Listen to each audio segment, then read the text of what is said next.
নমস্কার বন্ধুরা, দা রসনা কিচেনে আপনাদের সকলকে স্বাগত জানাই। আজ আমি দই কাতলা বানিয়ে দেখাবো। তার জন্য আমি একটা ভাজা মশলা বানাবো, যার মধ্যে আমি দেব 1/2 চামচ মৌরি আর 1 চামচ জিরে দিয়ে ভালো করে শুকনো খোলায় ভেজে নেব। ভেজে নেওয়া হয়ে গেলে যখন সুগন্ধ বেরোবে তখন কড়া নামিয়ে ঠান্ডা করে মশলাটাকে গুঁড়ো করে রেখে দেব। দেখুন আমার মশলা ভাজা হয়ে গেছে।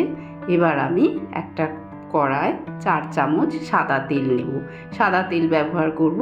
এবার আমি 4টে কাতলা মাছের টুকরো নিয়েছি, ভালো করে ধুয়ে নুন হলুদ আর একটু সর্ষের তেল মাখিয়ে রেখেছিলাম। সেই মাছগুলোকে আমি তেল গরম হলে তেলের মধ্যে ছেড়ে দেব, দিয়ে ভালোভাবে ভাজবো। আমি এখানে একটু বড় সাইজের কাতলা মাছের পিসগুলো নিয়েছি, আপনারা চাইলে থেকে ছোটও নিতে পারেন।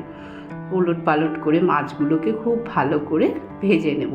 হলুদ শুধু এখানে একবার মাছেতেই মাখানোর সময় ব্যবহার করব, আর আমি হলুদ ব্যবহার করব না। এবার ওই তেলের মধ্যে আমি গোটা গরম মশলা, তেজপাতা আর 3টে শুকনো লঙ্কা ফোড়ন দেব।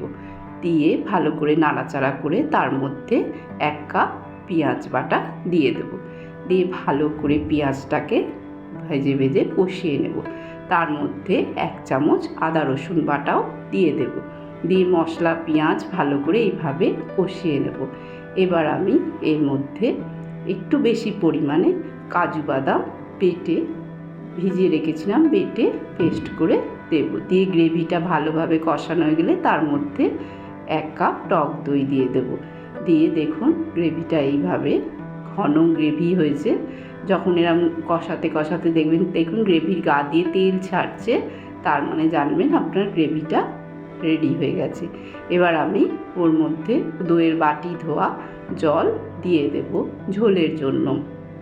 আপনারা যতটা পরিমাণ ঝোল চাইবেন সেরকম পরিমাণে জল দেবেন।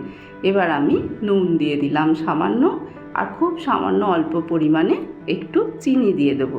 চিনিটা অপশনাল, আপনারা চাইলে নাও দিতে পারেন। ঝোলটা ফুটে উঠলে আমি মাছের টুকরোগুলো দিয়ে দেব, দিয়ে ঝোলের মধ্যে ভালো করে ডুবিয়ে দেব। এবার আমি যে ভাজা মশলাটা বানিয়ে রেখেছিলাম সেটাও গ্রেভিতে দিয়ে দেব। দারুণ সুগন্ধ বেরোচ্ছে। গন্ধটা তো আর আপনাদের শোকাতে পারবো না, আপনারা রান্না করে খেয়ে দেখবেন। এবার আমি গরম মশলাও দিয়ে দিলাম পরিমাণ মতো।